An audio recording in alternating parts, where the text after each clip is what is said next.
Hello and welcome. It is Erick Erickson here from the North Georgia mountains to the Florida line, covering all of Georgia with national and state news. If you want to be a part of the program, 877-97-ERIC. That's 877-973-7425. Oh, I guess I should get the call screening program open, shouldn't I? Oh my goodness, I have been waiting for y'all to come. I've been waiting since we got off air yesterday and the news broke last night. I thought I cannot wait to come in this morning. You know, we need a new startup song here. We need to be playing this song because this today with the news seems to be the most appropriate song we could play. Oh, say can you see by the dawn's early light what so That's right. That's the Army singing the Star Spangled Banner. We're going to invade Greenland. Oh my gosh! Have y'all heard this news? Where is it? I got it in the stack of stuff. The president of the United States. I thought this was a joke at first, but this is actually a serious subject. It's not a serious subject, but I mean it is. President Trump made his name on the world's most famous island, Manhattan. Reading from the Wall Street Journal here. Now he wants to buy the world's biggest. What about Australia? I guess technically it's a continent, but it's an island too. The idea of the United States purchasing Greenland has captured the former real estate developer's imagination, according to people familiar with the discussions, who said Mr. Trump has, with varying degrees of seriousness, repeatedly expressed interest in buying the ice-covered autonomous Danish territory between the North Atlantic and Arctic Oceans in meetings, at dinners, and in passing conversations.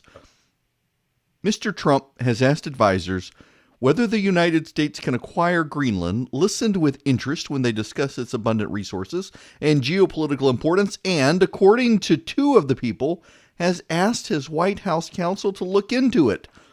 Some of his advisors have supported the concept, saying it was a good economic play. Two of the people said, while others dismissed it as a fleeting fascination that will never come to fruition, it is also unclear how the U.S. would go about acquiring Greenland, even if the effort were serious. Now, you should know that Greenland this morning has tweeted this. This is a tweet from Greenland. Now, it's an unverified account, but we presume that it is actually them. How would one go about verifying Greenland? Greenland is rich in valuable resources such as minerals, the purest water and ice, fish stocks, seafood, renewable energy, and is a new frontier for adventure tourism. We're open for business, but not for sale. Learn more about Greenland and they give a website. Y'all, he wants to buy. We should invade it. There are only 56,000 people. I mean, we've got 700 soldiers already stationed in Greenland. They could invade Greenland on their own. Those 700 versus 56,000, the American Army versus 56,000 people who live in tiny houses. We should invade.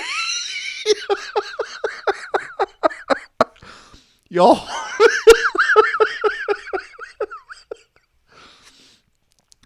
Who you never know what headline you're going to wake up to. No, okay, seriously, let's get serious. You know, Harry Truman wanted to buy Greenland. It actually, okay, I know it sounds crazy. It is kind of crazy. But it's actually a strategically important island. You control Greenland, you control the Northwest Passage, you control most of, you can spy on Soviet shipping and traffic in the North Atlantic. It gives you advance warning should there be any sort of attack by the Russians. You would typically have greater head time. You would be able to track their submarines better. It actually makes a lot of sense strategically to have Greenland. We actually have a military base for that reason. Denmark did not want to sell Greenland back after World War II to the United States, but they did allow us to put military installations in Greenland. And they've allowed us to put observations. There are some classified buildings run by the United States in Greenland. We presume they're observation areas and spying on Russian activity. To some degree, it would also help with China, with China's ambitions, although China, the Pacific is better. But if you're dealing with the Arctic and oil rights and mineral rights and a Chinese-Russian alliance, Greenland helps. It actually does make sense to have Greenland. Now, It's not going to happen. We don't need to spend a lot of time on this. There is one relevant bit, though, I think that we probably should focus on here. And that is that the president did this. I put up a tweet yesterday afternoon when the story broke and said, why buy when we can invade? There are only 56,000 people there. The amount of people that lashed out angrily over that. My buddy Ben Shapiro put up a tweet and said, if you don't support us taking Greenland, you're not an American patriot or some such. And I mean, we're both laughing about this. We're cracking jokes. It's clearly in humor, and just the blind spittle rage from progressives. How dare you say that? Then, of course, the feminists are out there. You can't say that. That's not funny. And actually, it actually really is funny. It's just another reminder of how this administration drives people insane over everything. And I got to be honest with you. You're hearing that the president of the United States has flirted repeatedly with the idea of buying Greenland. Yeah, it's a little crazy. It's not actually crazy when you think about it strategically. But yeah, for the president to get it in his head that, yeah, maybe we should buy Greenland. Yeah, I give it to you. It's a little bit out there. At the same time, who cares? There is so much you cannot control right now in Washington, D.C. on both sides. And we should admit that both sides are crazy. Both sides do crazy things. And yet, for one reason or another, it's all focused on the president and the Republicans. Everything the president and the Republicans do is out of line. It's all bad. It's crazy. Anything the Democrats do, they get a pass on by the media. All you can do is laugh, or you get angry. And there's a lot of people in Washington and around the country who are just driven insane. One of the most interesting things I have found, and Charlie, my producer, pointed this out yesterday on social media. Of course, he's getting lit up by progressives for pointing this out. But so many of the people who accuse the president of all sorts of sins and things wind up behaving exactly as they accuse him of behaving. Look at Max Boot, the writer in Washington, D.C. For years, he got coddled and head patted at the seats of power by Republicans for his foreign policy views. And so he pronounced himself a conservative and a Republican, and he got access to power. Well, when Donald Trump gets elected, he is shut out of power because his views are anathema to most of the people in the Trump administration. And so suddenly, not only does he abandon his entire philosophy and philosophical views he supposedly held, but he goes rushing to the left and has now declared anyone who criticizes him to be a white nationalist. You're either with Max Boot or you're a white nationalist at this point. And it's all about, he wanted access to power, not because he was a powerful person or wanted the power. He wanted the praise and the head pats. And now the way to get the praise and the head pats is to go rushing off to the left and say all the things they believe, and suddenly you get head pats. And I think what really is galling to him and to a lot of other people out there is that a lot of these people who surround the president, or people like me, or those at National Review who he's trying to blow up now and accuse of white nationalist sentiment, is we're our own people. We like the president when he does certain things. We dislike that he does certain things. We're willing to criticize him. We're willing to say he's done good. We make up our own mind. We're not there needing head pats or affirmation or anything like that. And there are a lot of people in Washington, D.C. and opinion makers in Washington and those within political movements, both on the right and the left, who they either want scraps from the table of power because they want to be near power, they want to use that power for their own purposes, or they just want the head pats. They want the acclamation. They feed off the praise of others. They're not their own person. They only exist as a person in their own mind by getting the acclamation of others. And when they're not getting it, they got to go find someone to give them the head pats. And when they get the head pats, they're as loyal to that person as the last person.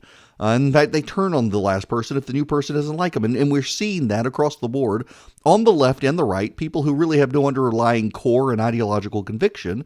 And they're driven crazy by what's going on in Washington because Donald Trump has turned so much upside down. There's a lot I don't like. In fact, I didn't support him in 2016 because I thought, character counts. I'm an evangelical Christian. Character counts to me. It's what matters most. And you know what? 100 million Americans disagreed with me and went for either Hillary or Trump and said, you know what? Forget the character issue. We're either going to go Democrat or Republican. So okay, 2020, I'm going to support the president because look at the Democrats. They're insane. And that's driven people mad. I can't believe I once thought you were a good person because you're looking at this situation and coming up to a different conclusion. Well, and then you look at the Greenland story and you have to laugh. I mean, Washington these days is comedy. Now, one of the other things that's happening in Washington, D.C. is that two members of the Suicide Squad don't get to go to Israel. They were going to go to Israel, and now they're not going to go to Israel. Rashida Tlaib and Ilhan Omar, prohibited by Israel. Israel this morning has reversed the situation with Tlaib. They're not letting her, or they're going to let her in because she has a grandmother, I think, in the West Bank, and they're going to let her go in. But they're not letting Ilhan Omar in. Now, I want you to know I disagree with Israel here. I actually find it very funny that they did this after the president said they should. They were going to let him in. The president says, no, you shouldn't let those people in. They don't like you, so they didn't. I don't blame Israel for doing it. I think, though, that they could have had a better PR win if they let them come in, had somebody, just like you have a media tracker follow candidates around this country, have somebody follow them around with a video camera, record all the crazy things they're doing with terrorist sympathetic organizations, and then boot them out, saying they're stirring up trouble. But right now, by not letting them come in, you give them an immediate PR win. Look, here's why, though, and this is not being stated by the media accurately.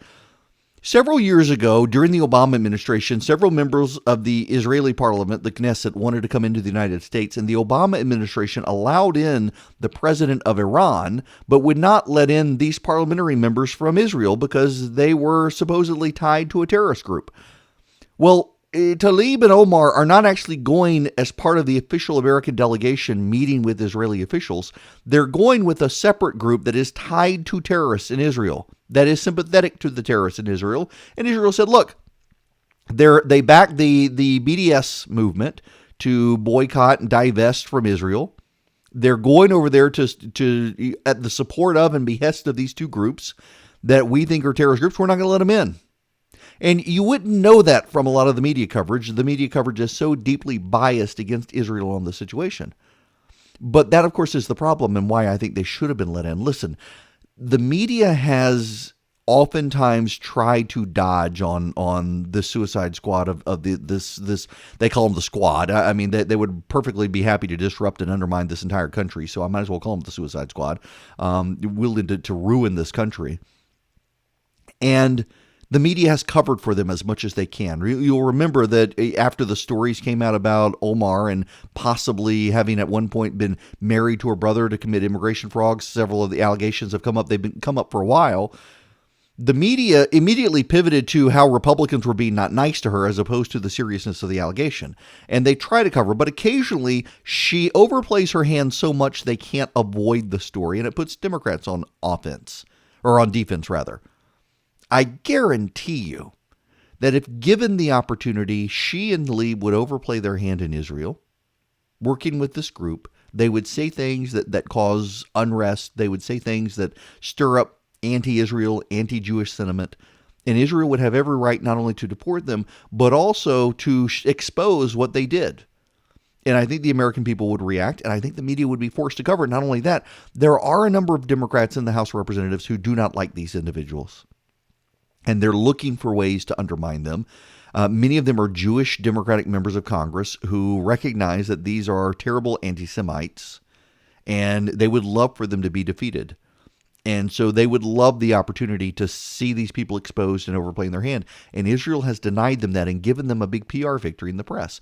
This is a huge story today, and it didn't have to be. What could have been a huge story is that Israel threw them out of the country for overplaying their hand. But that's okay. I totally understand why Israel did it. They were in their right to do it. It is a sign of just how biased the media is and how they're covering this. Pay no attention to the Obama administration refusing to allow in members of the Israeli Knesset for similar accusations. Let's just completely sweep that under the rug. But I still think it was a PR disaster. Now, buying Greenland, PR boon. And while we're at it, maybe we should take Canada. I mean, it's in the way. We can go west. Western Canada is like Ice Texas. Take Ice Texas, leave the Eastern socialists and the French speakers to themselves, although they would probably surrender. There's so many French people there. They may very well surrender. We could take the whole thing. We could completely control North America. We could, on our way to taking Greenland. We should take Greenland. I want a little piece of southern Greenland near Iceland. We could totally do that. I don't think we're going to, though. And the fact that anyone is really entertaining this super seriously and is angry about it says more about them than Donald Trump. Want to be on the show? Call Eric now at 877-973-7425. That's 877-97-ERIC. With the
It is Erick Erickson here across the state of Georgia. The phone number 877-973-7425 if you want to be a part of the program.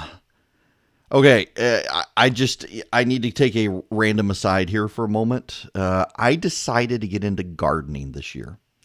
And I got these things called earth boxes, which are actually kind of cool.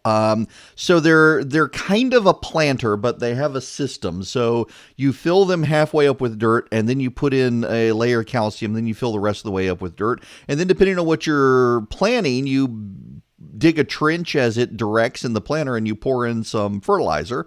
And then it feeds from the bottom, so there's a well underneath it. You fill up the water. You can attach a tube system to keep it watered at all times.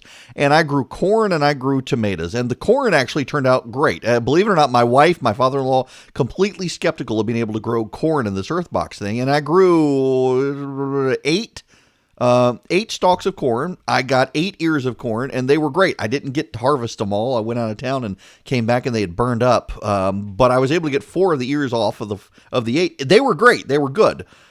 Sweet corn. It was good. And no maintenance with the corn either. Every once in a while I had to spray them just to keep bugs and stuff off of them. But the freaking tomatoes. So I got a pizza oven. And I like to cook a lot. Slowly building my outdoor gear. I got a giant grill. I got a big green egg. I've got this outdoor pizza oven, and this pizza oven is called a rock box. It's a portable pizza oven. It is heavy ceramic. It gets up to 900 degrees Fahrenheit. You can cook a great Neapolitan pizza in this thing in a minute and a half. I mean, you pull it in, you got to turn it every 15, 20 seconds to make an even crust, but it's great. It is great, great, great. I love it. And I thought, I'm not a big tomato eater, but I will make tomato sauce, and I'll use tomato sauce on the pizzas. And so I got a giant tomato plant. I forget exactly, chocolate, pear tomato, something. It gets 5-6 feet tall, and it gets covered in tomatoes. And it was covered in tomatoes. In fact, I had to stake it a couple of times. And I went away. I took my son to New York for a few days. The tomatoes had not yet started turning red. So went up to New York. I came back. No, the punchline with tomatoes is always that when you're gone, they turn red and then they rot while you're gone. No. Came back and there was not a single tomato on the bush. None. Not a single tomato. Squirrels. No, not worms. Squirrels had eaten. I now have the fattest squirrels in the neighborhood. So you know what else I have now? I may not have tomatoes, but I have a 22. I saw someone say I should build a fence. This is clearly a city slicker. You do not build fences for squirrels. Y'all, they ate every single one of my tomatoes. I'm enraged. I'm all in favor of building walls, but walls with machine guns to kill the squirrels. But I got a gun out of it. I did get a small pistol out of it. The corn was good though. Now, there is a side story to all this. Yes, diversion. We'll get into brisket later. I'm smoking a brisket tonight. The Trump administration has asked Congress to reauthorize the National Security Agency's deactivated call records program. The White House, essentially the NSA had a program where it could gain access to logs of Americans' phone and text records. And they used it selectively. They used it on people they had a pre-existing suspicion of dealing with terrorists. But the problem was it pulled in too much information. And it pulled up too much information from too many Americans inappropriately, and they wound up stopping the program. The program worked, but it got too much information, more than what courts would allow under the law. So they stopped the program. They haven't used the program. But on his way out of position, John Danforth, who is the Director of Intelligence for the United States, a Trump appointee, is asking that the law be made permanent. Even though they don't use it, he wants the law made permanent. And the rationale is that technology is getting to the point where we will be able to make sure that the proper calls are harvested and no other calls are. Concurrent to that, technology is advancing in such a way that terrorists will be able to get around this stuff, and we need to stay ahead of the game. And he doesn't want to have to go constantly reauthorize this law and have another debate with Congress when, if they have the law in place, as the technology catches up, they'll be able to fix the systems and get court approval to go back and start getting these phone records. It makes sense to me, but my point is not for or against the law. The point is that the Trump administration, for all the craziness, for the buying Greenland stories, there are, at deep levels, deep functioning and thoughtfulness within the administration. You're not supposed to say that. Everything that comes out of this White House is supposed to be crazy, but this actually isn't. It's a thoughtful approach. The business of government continues even as the president wants to buy Greenland. When we come back, his rally last night in New Hampshire.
35 after the hour, it is Erick Erickson here from my flagship station in Athens, Georgia, across the state of Georgia and the nation. Today, broadcasting on Twitter's Periscope thingy and YouTube as well, normally on Facebook Live, facebook.com/EW Erickson. You can get me on social media across the board at Twitter, Facebook, Instagram, where else?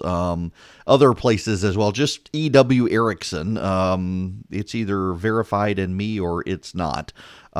Which is part of the problem. I'm not on Snapchat. I don't want to be on Snapchat, but someone actually took my username on Snapchat and offered to sell it to me. And I was like, no, I don't want to be there anyway. Now, the President of the United States had a rally in New Hampshire. Essentially, according to the White House campaign team, the president wanted to essentially launch his 2020 race in New Hampshire. It is where he did not win in 2016. They had hoped they might be able to win in 2016. I want to play you some of the president's rally speech. You know, he threw the guy out of his rally last night, and turns out that the guy was not a protester. The president was under the impression the guy was protesting him, and he wasn't. He was actually there as a supporter. So, yeah, that happened. I want to...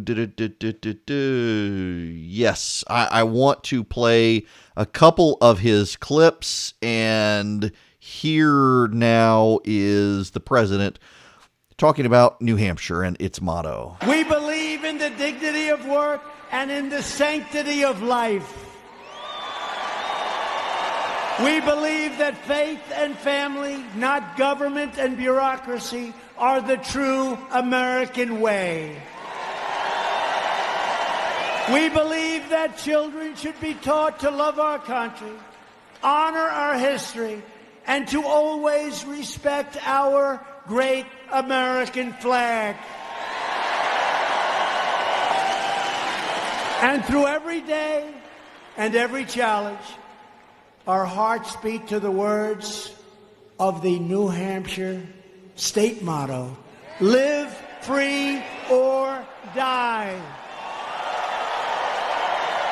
It was a huge crowd, an engaged crowd, but notice that the president there, he's doing the culture war bit, but he knows he's got to do the economic bit as well. The United States right now has the hottest economy anywhere in the world. We're rebuilding that awesome might that we were just talking about, our United States Armed Forces. America is working again, America is winning again, and America is respected again, respected like never before. Yeah, and a little more. My administration is fighting to expand opportunity for citizens of every background and every race, religion, color, and creed. Very important. Because we are all Americans. We all share the same home. We all share the same heart. We all share the same dreams. We are all children of the same Almighty God. Okay, let me... Before I get to the next clip, it plays with this clip. Notice what the president is saying here. He's highlighting race, creed, religion, that we need to have opportunities for everyone. Again, pushing back against this media narrative that he's a white nationalist, white supremacist, or racist. It really drives him crazy, according to multiple media outlets and the people I've talked to in the White House as well, that he doesn't think it's true. He thinks it's a mischaracterization. And he wants to play up the fact that America is a place of opportunity for everyone, but he also wants to make sure that he emphasizes merit-based immigration. Now, those things play together in a message that I think we're going to start seeing more and more of from the Trump administration on the issue of minority unemployment in the United States. Black and Hispanic unemployment in this country is the lowest it's ever been. And that's happened under the Trump administration. And there are polling signs that indicate the Hispanic voters are starting to give the president credit here, which is one reason I think we're seeing so much animosity from the left now on the white nationalism stuff and on the immigration stuff and what's happening at the border, is because they're deeply worried that the president may be able to up the number of Hispanic voters who might vote for him. And this was part of his message last night in New Hampshire. Unemployment for African Americans, you've heard me say this many times, I'm very proud of it. Hispanic Americans and Asian Americans have all reached their lowest rates ever recorded in the history of our country.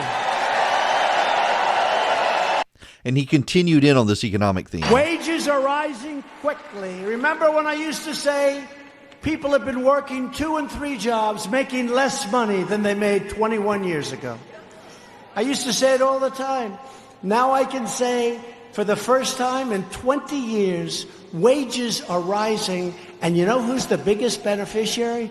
Blue-collar workers.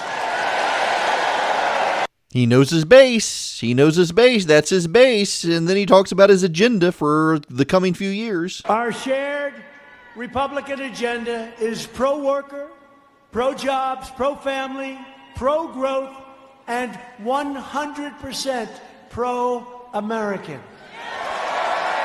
Yeah, you know, this then ties into one of the things the president wants to highlight in his view. The president is upset with myself and others for pushing him on the Hong Kong issue. He doesn't want to engage on that issue. He doesn't view it as his problem. His administration is pushing him on this problem. He had this to say last night, a little bit of a hint on where he may go with the issue. I love our country. I'm the president of the United States of America. I'm not the president of the world. And as long as I'm president, America will never bow to a foreign nation like we were for so many years. But we may conquer Greenland. That would be awesome. Now, last clip from the president's rally in New Hampshire, this. And you've been reading about this a lot lately. We are working very hard to make sure we keep guns out of the hands of insane people and those who are mentally sick and shouldn't have guns. But people have to remember, however, that there is a mental illness problem that has to be dealt with. It's not the gun that pulls the trigger. It's the person holding the gun. Listen to the applause. That was a standing ovation for the president on that line. It's not the gun that pulls the trigger. It's the person holding the gun. Charlie, my producer, he wanted to leave in the applause there so you get a sense of just how well that line went. And you know, if the president hears a line like that and it gets that sort of applause, this is how President Trump kind of focus groups what he wants to say on the campaign trail. I want to play this again. Listen to his delivery. This is actually important, not for this issue, not for the gun issue, but for how the president campaigns. Listen again to this. And you've been reading about this a lot lately. We are working very hard to make sure we keep guns out of the hands of insane people and those who are mentally sick and shouldn't have guns. But people have to remember, however, that there is a mental illness problem that has to be dealt with. It's not the gun that pulls the trigger. It's the person holding the gun.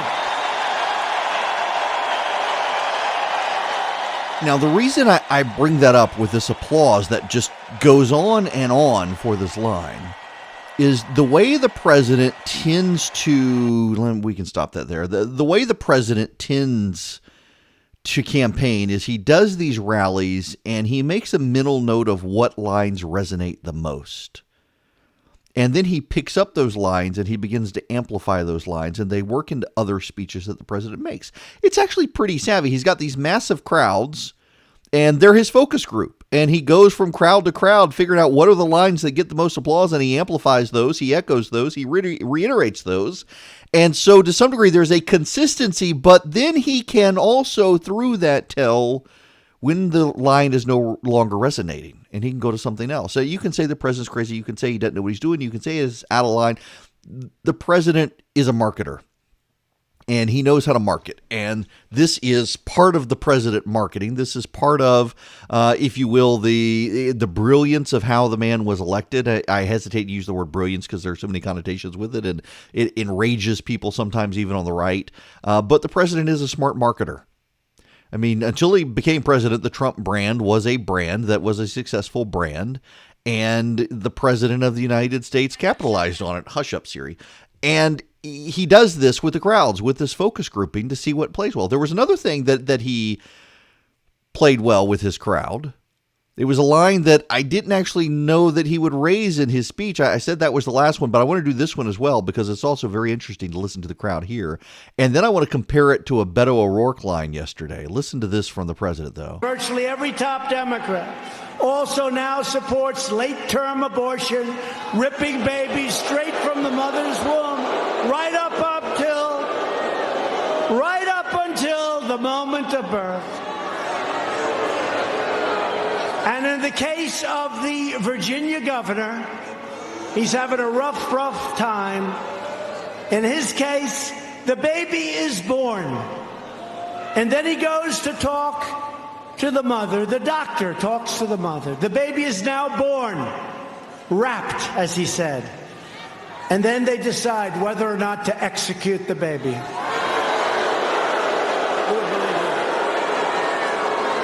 That is why I've asked Congress to prohibit extreme late-term abortion, because Republicans believe that every child is a sacred gift of God. Hard to believe, isn't it? Democrats are now the party of high taxes, high crime, open borders, late-term abortion, and socialism. The Republican Party is the party of freedom. We are the party of the American worker, the American family, and the American dream. And I'm fighting for you each and every day. You hear the crowd reaction in there. They're booing over the abortion. I was actually kind of surprised the president resurrected this. The media pushback, you would be amazed at how many angry reporters are, that's not true. It actually is true. That's what Ralph Northam did. That's what Ralph Northam said. I've got the audio if we need to listen to it. He didn't say that. That's a mischaracterization. No, actually, it's fairly accurate. They just don't like that it paints them in such a bad light. They know that the American people have a visceral reaction to it. You heard it from the crowd. And then the president pivots. You've got him booing. You got the crowd booing against the Democrats, and then he pivots, and they start applauding. Now, I want to compare that with Beto O'Rourke. Beto O'Rourke, poor Beto. He was the media darling. He gave a speech in Texas, in El Paso, very ghoulishly using the shooting in El Paso to try to relaunch his campaign. He's from El Paso, and he thinks he can turn this into a political cause for him, his reason for running for president. Let me play you first his gun stuff, and then the funny crowd reaction. At Del Sol and UMC, some of whom also serve at William Beaumont Army Medical Center, have been trained in combat trauma care. The wounds that they are seeing are like the wounds that they saw in Afghanistan and Iraq. These weapons, like the AK-47, were designed to kill people as effectively, as efficiently, in as great a number as possible, and that's exactly what they're doing. When you listen to the doctors describe the internal injuries of these survivors, it is absolutely horrifying. But to this point, we have a Congress too craven to act, a democracy not up to the task, that favors those who can pay for access and influence and outcomes, the complicity and the silence of those who are in positions of public trust. And that's exactly what has happened here in this country. Yeah. Okay. He's going to use the gun issue as the way to relaunch his campaign. Every other candidate running for president is going to do the issue as well. Karl Rove this morning said he wouldn't bet a penny on Beto being the nominee. I don't think he is either, and here's the reason why. It has nothing to do with the guns. Listen to this reaction. A lot of people in Texas and out of Texas are saying, Beto, you need to run for the Senate again. He ran against Ted Cruz. He came close against Ted Cruz. He would be running against John Cornyn this time. He will be running against John Cornyn in 2020 were he to run for the Senate. And Beto says, you know what, I'm not going to run for the Senate again. I'm going to play this. We have not doctored this clip. I promise we have not doctored this clip.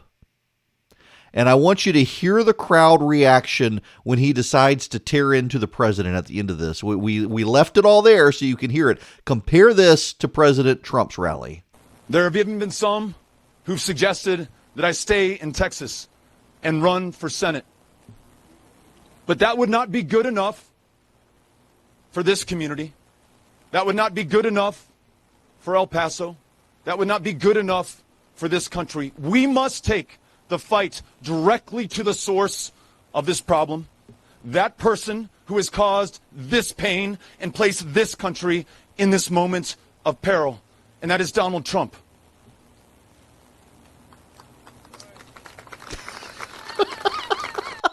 I mean, so he finishes up, we've got to take this fight to the man who's put this country in peril, and that would be Donald Trump. And silence.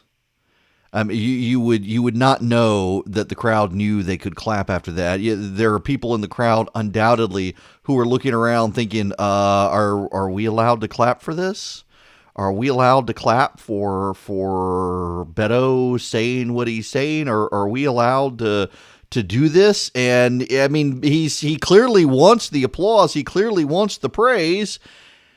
And the crowd doesn't realize they can give it to him. There have even been some who've suggested that I stay in Texas and run for Senate. But that would not be good enough for this community. That would not be good enough for El Paso. That would not be good enough for this country. We must take the fight directly to the source of this problem. That person who has caused this pain and placed this country in this moment of peril. And that is Donald Trump. I've come to talk with you again.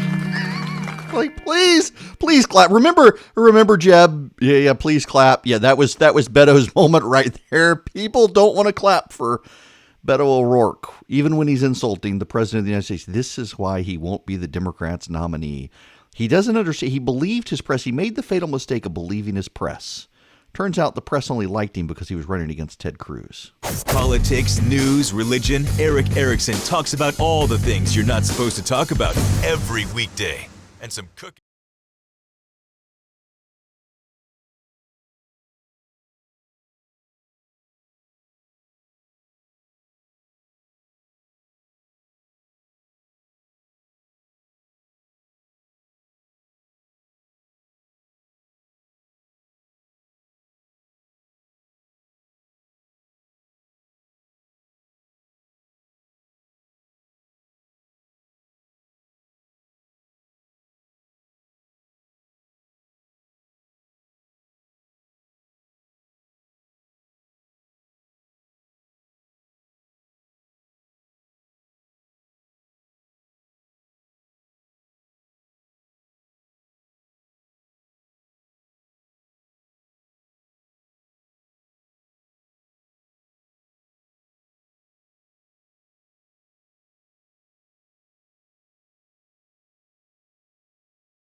It's Erick Erickson here, the Erick Erickson Show. Want to be a part of the program? You can call 877-973-7425. You can reach me on social media, Twitter, Facebook, YouTube, Instagram, at EW Erickson. I'm streaming the show this morning right now on YouTube and Periscope for Twitter.